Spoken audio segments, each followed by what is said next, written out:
Episode के शुरुआत में हम दामी के डैड ली हुई को देखते हैं, जिसे जेल लाया गया था। वहाँ कुछ कैदी उसके और दामी के रिलेशनशिप को लेकर उल्टी सीधी बातें करते हैं, तो ली हुई गुस्से में आकर उनसे लड़ने की कोशिश करने लगता है। वो तो नहीं मार पाता, बट बाकी कैदी उसे बहुत मारने लग जाते हैं। उस समय एक दूसरा कैदी ली हुई को उनसे बचाता है, जो और कोई नहीं बल्कि कीताक था। दूसरी तरफ हम चेयरमैन बांग को देखते हैं। योंगजू जो स्कारलेट लेटर चलाता था, उसे चेयरमैन के सामने लाया गया था और टॉर्चर किया जा रहा था। चेयरमैन उससे पूछते हैं कि वो लाही से क्यों मिला था और उसके साथ क्या डील बनाई थी। योंगजू बताता है कि उसे पता चला था कि दामी उसकी बेटी है, तो इसलिए पैसों के लिए उसने उसे ब्लैकमेल किया था। योंगजू ये भी बताता है कि लाही ने तो उसे ज्यादा पैसे ऑफर किए थे ताकि वो दामी को लाइव स्ट्रीमिंग करने से रोके, और कहा था कि अगर दामी को रोकने के लिए उसे मारना भी पड़े तो मार दे।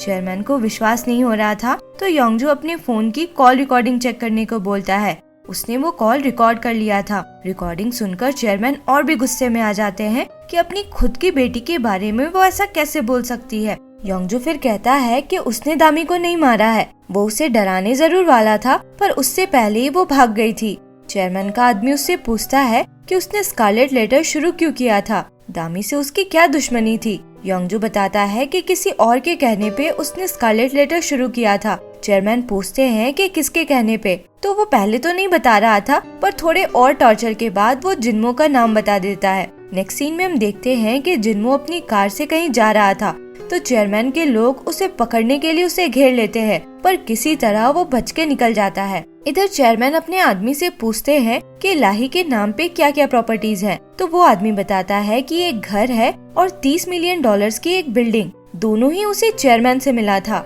चेयरमैन फिर से चिल्लाते हैं क्योंकि उन्होंने सब कुछ दामी के लिए दिया था। उन्हें नहीं पता था कि लाही ने सब अपने नाम पे रखा है। वो अपने आदमी से कहते हैं कि वो कोर्ट जाकर लाही की प्रॉपर्टी सीज करने का प्रोसेस शुरू करे। फिर हम नेक्स्ट डे का सीन देखते हैं। दामी की मॉम घर से निकलती है तो देखती है कि बहुत से लोग उसके हस्बैंड का पुतला जला रहे थे। दामी की मॉम उन्हें रोकने की कोशिश करती है, तो वो लोग उनसे बदतमीजी करते हैं। तभी ऊपर रहने वाली एक औरत उन पे पानी डाल के उन्हें भगाने लगती है। ये औरत दोह्युक की मॉम थी। एक्चुअली दोह्युक की मॉम और उसका भाई दामी के पेरेंट्स के घर के ऊपर वाले घर में ही रहते थे। दूसरी तरफ हम चेयरमैन के घर का सीन देखते हैं। चा बहुत एक्साइटेड होकर अपनी झूठी प्रेगनेंसी के बारे में चेयरमैन से बात कर रही थी और चेयरमैन से कहती है कि हमें कहीं ट्रिप पे चलना चाहिए। चेयरमैन से अब रहा नहीं जाता और वो चा को एक थप्पड़ लगाते हैं और चिल्लाकर कहते हैं कि आखिर तुम कब तक प्रेग्नेंट होने का झूठा नाटक करती रहोगी। सीन शिफ्ट होता है और हम लाही को देखते हैं। उसकी असिस्टेंट आकर बताती है कि तियांग इन्वेस्टमेंट, जो चेयरमैन की कंपनी थी, अपना $20 मिलियन का इन्वेस्टमेंट वापस ले रही है। साथ में एक कोर्ट नोटिस भी आया था लाही के नाम पे जो बिल्डिंग थी उसे सीज करने के लिए। लाही बहुत परेशान हो जाती है क्योंकि इन्वेस्टमेंट नहीं मिलने का मतलब है कि उन्हें ड्रामा प्रोडक्शन रोकना पड़ेगा। इधर चाह चेयरमैन से माफी मांगे जा रही थी, ये बोलकर कि मुझे बच्चे की इतनी चाह थी कि मैंने अनइंटेंशनली झूठ बोला, मुझसे गलती हो गई। पर चेयरमैन उसके झूठे प्रेगनेंसी की वजह से इतने गुस्से में नहीं थे। उन्हें गुस्सा था कि चाह ने दामी के बारे में झूठ बोला।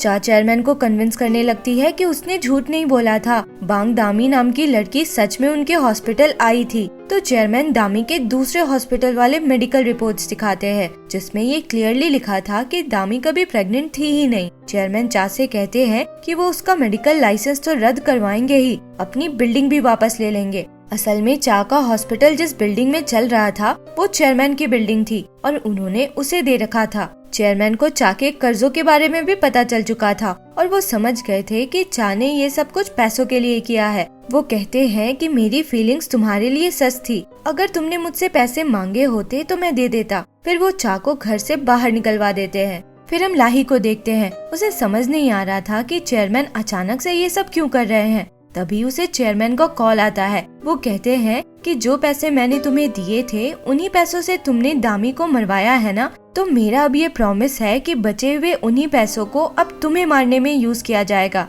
लाही डर जाती है। वो चा को कॉल करके कहती है कि हमें कुछ करना होगा, चेयरमैन ने दामी के लिए बदला लेना शुरू कर दिया है। दूसरी तरफ हम जेल का सीन देखते हैं, जहां दामी की मॉम अपने हस्बैंड से मिलने आई थी। ली हुई के पूछने पे वो बताती है कि अभी तक दामी का कुछ पता नहीं चला है, पर दोनों को ही ये भरोसा था कि दामी मरी नहीं है और वापस जरूर आएगी। दोनों के बात से पता चलता है कि ली हुई के सिस्टम में ड्रग्स मिले थे और ड्रग्स की वजह से ही ली हुई को उस रात जो कुछ भी हुआ वो याद नहीं था। पर एक बात उन्हें समझ नहीं आ रहा था कि ली हुई के बॉडी में ड्रग्स आए कैसे, और वही ड्रग्स उनके घर पे भी मिला था। ली हुई पूछता है कि उस दिन घर में कौन आया था, तो दामी की मॉम बताती है कि नामचुल नाम का एक डिटेक्टिव आया था। ली को भी ध्यान आता है कि उसी डिटेक्टिव ने उसे ड्रिंक ऑफर किया था, तो मतलब उसी ड्रिंक में ड्रग्स मिला हुआ था। वहाँ से दामी की मॉम सीधे उसके स्कूल पहुँचती है और वहाँ मिस को से पूछती है कि लास्ट डे जब दामी स्कूल आई थी तो क्या हुआ था, किस लड़की से उसका झगड़ा हुआ था। मिस को बताने से मना कर देती है ये बोलकर कि दामी अब स्कूल की स्टूडेंट नहीं है, वो लड़की है, तो मैं उसकी डिटेल्स नहीं शेयर कर सकती। दामी की मॉम बहुत डेस्परेट थी। वो क्लास में घुसकर सबसे रिक्वेस्ट करने लगती है कि कोई तो कुछ बता दो, पर कोई कुछ नहीं बताता क्योंकि सबको ये पहले से ही बोल के रखा गया था कि कोई भी दामी और मोने की लड़ाई के बारे में किसी से कुछ ना कहे। दामी की मॉम जब सबसे रिक्वेस्ट कर रही थी तो एक लड़की किसी सोच में लग रही थी, और जब गार्ड दामी की मॉम को बाहर ले जाता है तो वो छुपकर उनसे मिलती है और कहती है कि उसे दामी की बात पे भरोसा है। उस रात जिस लड़की ने बेबी को जन्म दिया उसका नाम हान मोने है और वो एक एक्ट्रेस है। वो दामी की मॉम को उसकी वो वीडियो दिखाती है जिसमें दामी ने मोने का नाम बताया था, और फिर वो कहती है कि प्लीज आप मोने से हारना मत। फिर हम लाही और चा को देखते हैं। लाही चा पे गुस्सा करती है कि तुम्हारी वजह से ये सब कुछ हो रहा है, अगर तुमने मेरे बारे में स्कारलेट लेटर को नहीं बताया होता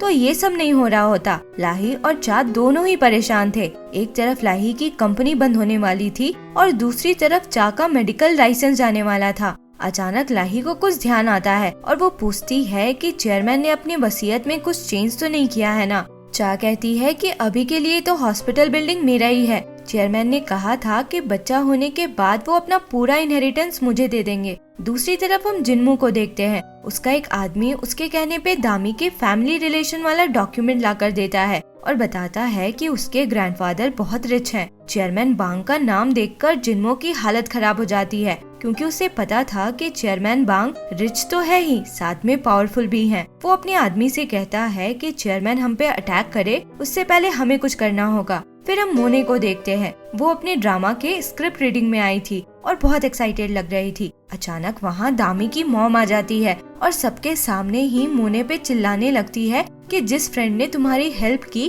उसके साथ तुम ऐसा कैसे कर सकती हो। तुम्हें क्या लगा था कि उसके गायब हो जाने पे किसी को तुम्हारा सीक्रेट नहीं पता चलेगा कि बेबी को जन्म देने वाली दामी नहीं बल्कि तुम थी।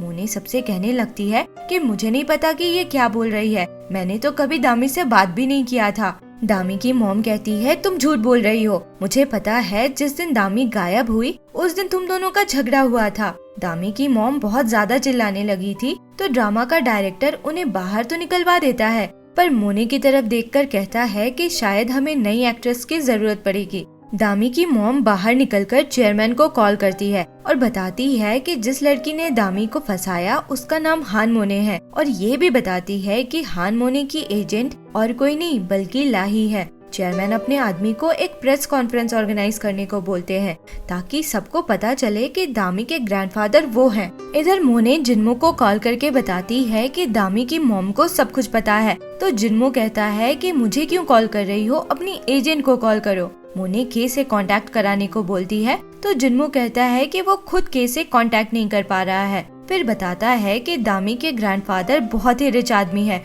और चिल्लाकर कहता है कि तुमने दामी को फंसाकर अच्छा नहीं किया। फिर हम जेल का सीन देखते हैं। एक गार्ड आकर ली से कहता है कि उसका लॉयर उससे मिलने आया है। जब वो गार्ड के साथ जा रहा था तो हम देखते हैं कि वो गार्ड स्माइल कर रहा था। जो लॉयर आया था वो अपना नाम किमसुन बताता है और कहता है कि उसे चेयरमैन बांग ने उसके पास भेजा है। किमसुन बताता है कि चेयरमैन एक प्रेस कॉन्फ्रेंस ऑर्गेनाइज करने वाले हैं, ये प्रूव करने के लिए कि वो और दामी इनोसेंट है। ली उसे नामचुल के बारे में बताता है कि उसने उसे धोखे से ड्रग्स दिया तो वो जरूर दामी के मैटर में इन्वॉल्व है। किमसुन कहता है कि कॉन्फ्रेंस 6 बजे है, उससे पहले हमें नामचुल के इन्वॉल्वमेंट को प्रूव करना होगा। फिर हम मोने को देखते हैं। वो लाही से जाकर मिलती है तो लाही कहती है कि वो ऐसे एक्टर के साथ काम नहीं कर सकती जो किसी स्कैंडल में इन्वॉल्व हो और कॉन्ट्रैक्ट खत्म करने के लिए उसे साइन करने को बोलती है। मोने अपनी बात समझाने की कोशिश करती है तो लाही उसे एक थप्पड़ मारती है और कहती है कि वो बेवकूफ लड़की तुम्हारी बातों में आ गई थी, तभी आज उसका ये हाल है।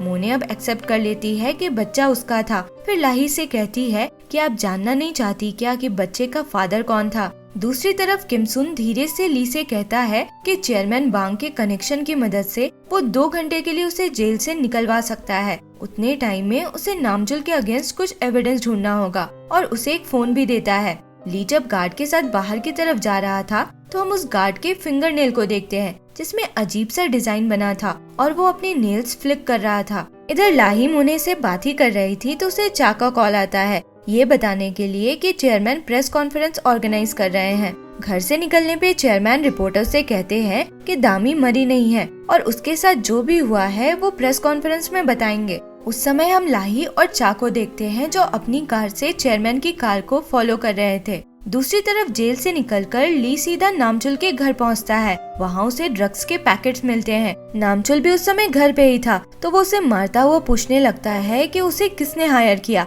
और दामी के बारे में भी पूछता है कि वो कहाँ है। तो नामचुल कहता है कि उसने वही किया जो उससे कहा गया था और हंसता हुआ कहता है कि तुम उसे कभी नहीं ढूंढ पाओगे। नामचुल को बेहोश करने के बाद ली चेयरमैन बांग को कॉल करता है और बताता है कि नामचुल के घर पे उसे ड्रग्स मिले हैं। ली कहता है कि मैं प्रेस कॉन्फ्रेंस में आकर आपको ड्रग्स दूंगा तो आप वो एविडेंस के रूप में दिखा सकते हैं। चेयरमैन बहुत हैरान होते हैं और पूछते हैं कि तुम तो जेल में थे, फिर बाहर कैसे आए? तो ली कहता है कि आपने ही तो लॉयर भेजकर मुझे 2 घंटे के लिए बाहर निकलवाया। इस पे चेयरमैन कहते हैं कि मैंने तो कोई लॉयर भेजा ही नहीं था और तुरंत उसे वहाँ से निकलने को बोलते हैं और एक एड्रेस बताकर कहते हैं कि तुम वहाँ आओ, मैं भी आता हूँ। इधर जेल में किम सुन गार्ड से कहता है कि ली उसका फोन लेकर भाग गया है और ली को ढूंढने के लिए हर तरफ पुलिस भेज दिए जाते हैं। किम सुन के फोन को ट्रैक करके ली के लोकेशन का पता चल जाता है। चेयरमैन प्रेस कॉन्फ्रेंस ना जाकर उसी एड्रेस पे पहुंचते हैं और अपने आदमी को वहीं रुकने को बोलकर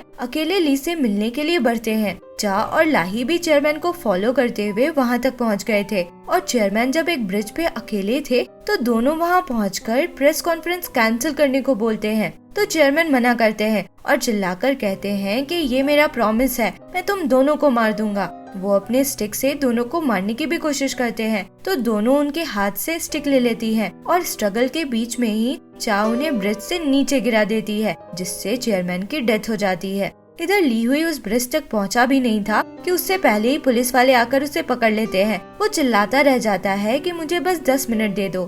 फिर हम जिन्मो को देखते हैं। टीवी पे चेयरमैन बांग की डेथ का न्यूज देखकर वो खुशी मनाने लगता है। ली हुई ब्रिज के पास ही पकड़ा गया था तो सबको यही लग रहा था कि ली हुई ने ही उसे मारा है। चीफ प्रोसिक्यूटर भी रिपोर्टर्स को यही बताता है कि ली हुई चेयरमैन के प्रेस कॉन्फ्रेंस को रोकना चाहता था, इसलिए अपने लॉयर को मारकर वो जेल से बाहर निकला और किसी तरह चेयरमैन को वहां बुलाकर उनका मर्डर कर दिया। नामचुल रिपोर्टर्स को बताता है कि जब उन लोगों ने ली को पकड़ा तो उसके पास से ड्रग्स भी मिले। नेक्स्ट सीन में हम देखते हैं कि क्वेश्चनिंग के टाइम पे ली प्रोसिक्यूटर को बताता है कि ड्रग्स उसे नामचुल के घर पे मिला था और वो तो चेयरमैन से मिलने जा रहा था ताकि उन्हें एविडेंस दे सके। ली ये भी बताता है कि नामचुल ने ये एक्सेप्ट किया था कि किसी के कहने पे ही उसने सब कुछ किया है। तभी नामचुल अंदर आता है और कहता है कि ली जिस समय उससे मिलने की बात कह रहा था उस समय तो वो दामी के इन्वेस्टिगेशन के सिलसिले में सपोर्ट सेंटर गया था। सपोर्ट सेंटर का डायरेक्टर आकर ये कंफर्म भी करता है और बताता है कि उसी ने दामी को सॉल कल्चरल इवेंट तक छोड़ा था। ली अब किम सुन के बारे में बताता है कि उसी ने उसे जेल से निकाला था। तो किम सुन कहता है कि मेरे पास इतना पावर कहाँ से आएगा कि मैं इसे जेल से निकलवा सकूं। ये मुझे मारकर जेल से भाग निकला। ली की बात कोई नहीं सुनता और उस समय हम देखते हैं कि प्रोसिक्यूटर नामचुल को देखकर एक आंख मारता है जैसे सब लोग मिले हुए हों। नेक्स्ट सीन में हम देखते हैं कि चेयरमैन के लॉयर्स उनकी वसीयत लेकर आए थे। चा और लाही को तो लग रहा था कि अब सब कुछ चा का हो जाएगा, पर चेयरमैन ने घर और $10 मिलियन ही उसके लिए छोड़ा था। चा और लाही तो शॉक्ड रह जाते हैं। चा पूछती है कि बस 10 मिलियन, तो बाकी के उतने पैसे और बिल्डिंग्स वो सब किसके नाम पे हैं? लॉयर बताता है कि चेयरमैन ने हाल में अपनी सारी बिल्डिंग्स और जमीनें सब कुछ बेच दी थी, बस एक वही बिल्डिंग छोड़ा था जिसमें चा का हॉस्पिटल है। चा और लाही जाकर उस स्टोरेज में चेक करते हैं जहाँ चेयरमैन पैसे रखा करते थे, पर वहाँ पैसे तो नहीं ही थे, वो सारे एंटिक चीजें भी गायब थी जो पहले वहाँ पे थे। चा तो बहुत दुखी हो रही थी क्योंकि उसे सिर्फ 10 मिलियन मिला, उसमें से भी आधा उसे लाही को ही देना होगा। लाही उसे समझाती है कि कम से कम हम चेयरमैन के मर्डर के लिए फंसे तो नहीं हैं, और जो चेयरमैन ने हमें पहले दिया वो तो हमारे पास रहेगा। फिर हम 3 वीक्स बाद का देखते हैं। दोयुक अपने ट्रायल के बाद जब कोर्ट से निकलता है तो वहाँ दामी की मॉम दामी का पोस्टर लेकर खड़ी थी और दामी और अपने हस्बैंड के लिए जस्टिस मांग रही थी। दामी की फोटो देखकर दोयुक को बहुत गिल्ट फील होने लगता है कि वो उसकी हेल्प नहीं कर पाया। वो ये सोच ही रहा था तो जिन्मो वहाँ आ जाता है। दोयुक तो घर जाना चाहता था पर जिन्मो उसे अपने साथ ले जाता है। अगले सीन में हम देखते हैं कि यंगजू और कुछ लोग जिन्मो के कहने पे दामी की मॉम के घर पहुँचे हुए थे। उनका प्लान था कि उस घर में आग लगा देना है। उसके लोग जिन्मो को बताते हैं कि दोयुक की मॉम और उसका भाई उस घर के ऊपर वाले घर में ही रहते हैं, तो जिन्मो उन्हें भी मारने का ऑर्डर देता है। जिन्मो के लोगों ने दामी की मॉम को स्लीपिंग पिल्स दे दिया था ताकि वो उठे ना, और फिर वो लोग पूरे बिल्डिंग में आग लगा देते हैं। दोयुक अपनी मॉम के लिए फ्लावर्स लेकर लौट रहा था तो देखता है कि आग लगी हुई है। उस आग से दामी की मॉम तो मरी ही थी, दोयुक की मॉम और उसके भाई की भी डेथ हो गई थी। नेक्स्ट सीन में हम उनके फ्यूनरल का देखते हैं। दोयुक को यही पता चलता है कि दामी की मॉम ने सुसाइड करने के लिए आग लगा लिया, जिसमें उसके मॉम और भाई की डेथ हो गई। उस समय हम एक आदमी को भी देखते हैं जो फ्यूनरल में आकर $100,000 का चेक देता है, और इसके फिंगर नेल में भी वैसे ही अजीब सा डिजाइन था। और इसी के साथ ये एपिसोड यहाँ खत्म होता है। आगे क्या हुआ इसके लिए मिलते हैं अगले वीडियो में। अगर एक्सप्लेनेशन पसंद आया हो तो लाइक, शेयर एंड सब्सक्राइब करें। Thank you for watching.